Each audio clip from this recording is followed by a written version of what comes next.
প্রিয়জন, দেখতে পাচ্ছেন আমার হাতে একটি বই, একেবারেই নতুন বই। নতুন বইটি গ্রান, সুন্দর একটি গ্রান, ভালো লাগার গ্রান। বইটির নাম মাধবী।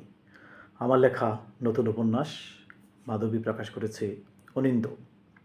2025 সালের 21শে বইমেলায় অনিন্দ প্রকাশ থেকে এসেছে মাধবী, প্রচ্ছদ করেছেন ধ্রুবেশ।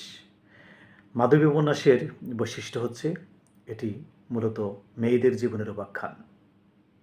একই সঙ্গে বসন্তের গল্প, ফাগুনের গল্প, ভালোবাসার গল্প, জ্যোৎস্নার গল্প, সেই সঙ্গে মাধবী এবং তার সঙ্গে তার জীবনের সঙ্গে জড়িয়ে যাওয়া কয়েকজন মেয়ের উপাখ্যান, মেয়েদের জীবনের সুখ দুঃখ, আনন্দ বেদনার উপাখ্যান মাধবী।